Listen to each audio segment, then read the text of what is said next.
খুবই কম সময়ে কম উপকরণ দিয়েই বানিয়ে ফেলুন মাছের মাথা দিয়ে মুড়ি ঘন্ট। আজকের রেসিপি মাছের মাথা দিয়ে মুড়ি ঘন্ট।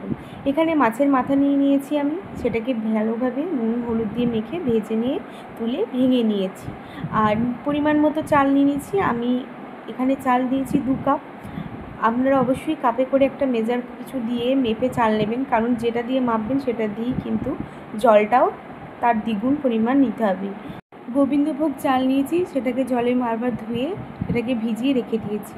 আর এখানে আমি ফোড়নের জন্য নিয়ে নিয়েছি গোটা জিরে, একটা শুকনো লঙ্কা, একটা তেজপাতা, এলাচ, লবঙ্গ, দারচিনি। অন্যদিকে একটা পেস্ট বানিয়ে নেব। নিয়ে নিয়েছি পরিমাণ মতো আদা বাটা, হলুদ গুঁড়ো, জিরে গুঁড়ো, ধনে গুঁড়ো, কাশ্মীরি লঙ্কা গুঁড়ো আর লাল লঙ্কা গুঁড়ো। একটু জল দিয়ে মিক্স করে রেখে দেবো। এবার প্যানে সর্ষে তেল দিয়ে দিয়েছি ফোড়ন। খানিক নাড়াচাড়া করে নিয়ে যখন একটা সুন্দর গন্ধ বেরোবে তখন আগে থেকে ধুয়ে রাখা কাজু কিশমিশটা দিয়ে তেলে খানিকক্ষণ নাড়াচাড়া করে নেব। দেখুন কিশমিশগুলো বেশ ফুলে উঠেছে। এবার দিয়ে দেবো ছোট ছোট করে কেটে নেওয়া পেঁয়াজ। খানিকক্ষণ তেলের মধ্যে পেঁয়াজটাকে ভেজে নেব। পেঁয়াজের কালার যখন হালকা গোলাপি হয়ে আসবে তখন দিয়ে দেবো রসুন বাটা। রসুন বাটা দিয়ে খানিকক্ষণ নাড়াচাড়া করে নেব। রসুন পেঁয়াজটা একটু ভাজা ভাজা হয়ে এলে আগে থেকে যে পেস্টটা বানিয়ে রেখেছিলাম সেখানে অল্প পরিমাণ জল দিয়ে গুলে দিয়ে দেব। সব কিছু ভালো করে কষিয়ে নেব। যতক্ষণ না পর্যন্ত আদার গন্ধ ছাড়ছে ততক্ষণ পর্যন্ত কিন্তু মশলাটাকে কষাতে হবে। ভালোভাবে কষানো হয়ে গেলে এবারে আমি দিয়ে দেব আলু। যেহেতু আমি এখানে আলু খেতে পছন্দ করি, আমি এখানে আলুটাকে দিয়েছি। আপনারা যদি আলুটা খেতে পছন্দ না করেন আপনারা আলুটা দেবেন না, তবে আলু দিয়েও দেখতে পারেন, খেতে কিন্তু অসাধারণ লাগে। দিয়ে দেবো এখানে পরিমাণ মতো নুন।